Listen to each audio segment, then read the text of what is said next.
The year is 1988. You're on the playground.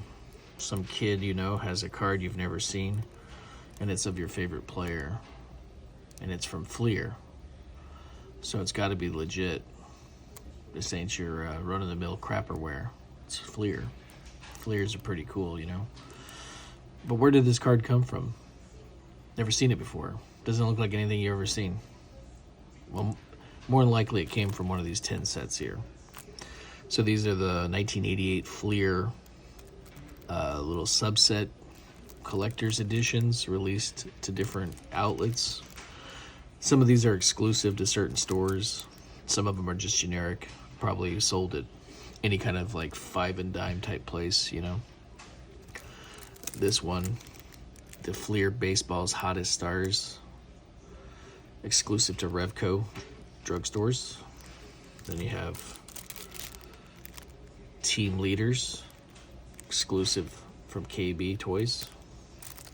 If you notice the pricing difference here, look at that. So Revco $1.99, and then you get gouged KB at $2.99. But if you've ever shopped at KB when they were open, you know this is what they do. They always charge extra. But if you're patient and you come back 5 months later, they'll be two for $1. They'll be on clearance. That's what KB does. They gouge and then they give it away. Pretty wild. And then like these are non-denominational, non-specific sets. They don't have any specific corporation that they were created for. Or like this one, Toys R Us, baseball MVP. Pretty interesting. Another generic one. Sold at Ben Franklin, which is kind of a generic five and dime like a Woolsworth. And then you have this one here. This is an Eckerd Pharmacy, or Eckerd's Pharmacy, which is like an East Coast thing. It's an exclusive set to them. And then pretty sure the rest of these are non-specific.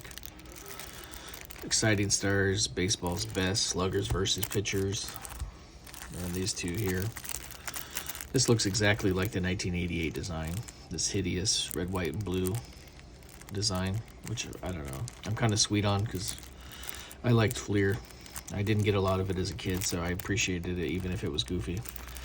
But then there's the the award winners, and pretty much every set has almost the same people on it. So it's almost the same assortment of players. It's not completely one-to-one. They're not all the same. There's variation, but it's very little. There's a lot of players that appear in all the sets. I think Jose Canseco, Will Clark, Roger Clemens, Mark McGwire, Don Mattingly. They're pretty much Darryl Strawberry. They're pretty much in every one of these sets. And then you get weird outliers, like you'll get Cal Daniels in one set, or you'll get Ellis Burks, or you'll get a Ruben Sierra, or you'll get... There's only 2 Cal Ripkens, I think, in the whole 10-set lot here. So that's it.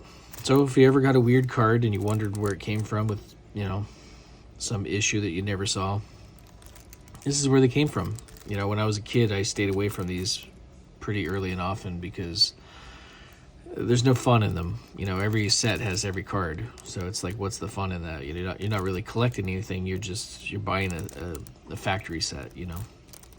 And since they weren't like in the Beckett, if you took them to your local like card store, they, you know, nobody cared. I don't even think you could put these on a bid board, you know, back then. Well, I mean, you could, but just nobody would buy them, I don't think. They just weren't that interesting. And it also used to irritate me. There's the Topps did the Kmart version. And the unfortunate part is that the Kmart version had a bunch of old timers in it. It had like older players from baseball's iconic years back in like Mickey Mantle's and Willie Mays cards, and a couple Babe Ruths, maybe a Ty Cobb, you know.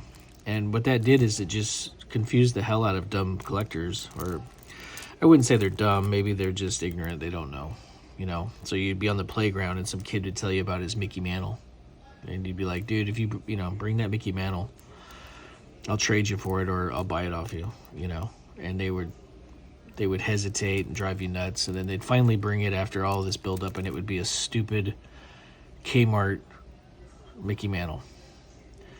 and it would just, you know, it was an unfortunate business.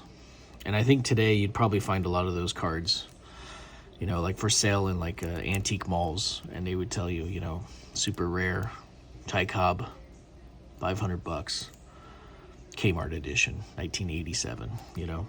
So, anyways, I mean, they are what they are, but I think a lot of people who don't know the hobby got confused by that kind of stuff.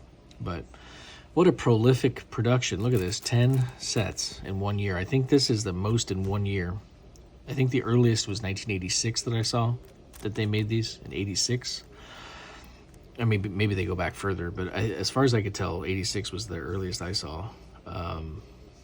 Maybe I should do some more research, but I think this is the most sets in 1 year they produced, which is 10. So I'm going to open these. We're going to look at the cards and see what kind of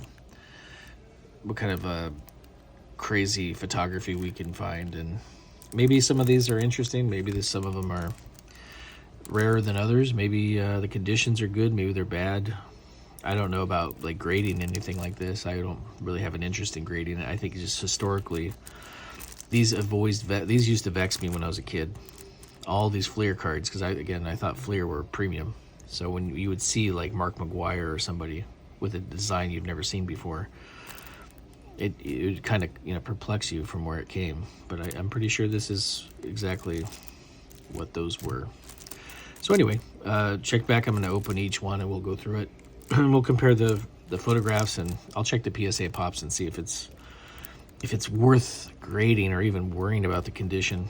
Honestly, I don't really care. It costs $40 to grade a card, or $25 or whatever it is now for PSA. Who cares? I'd rather just enjoy the cards.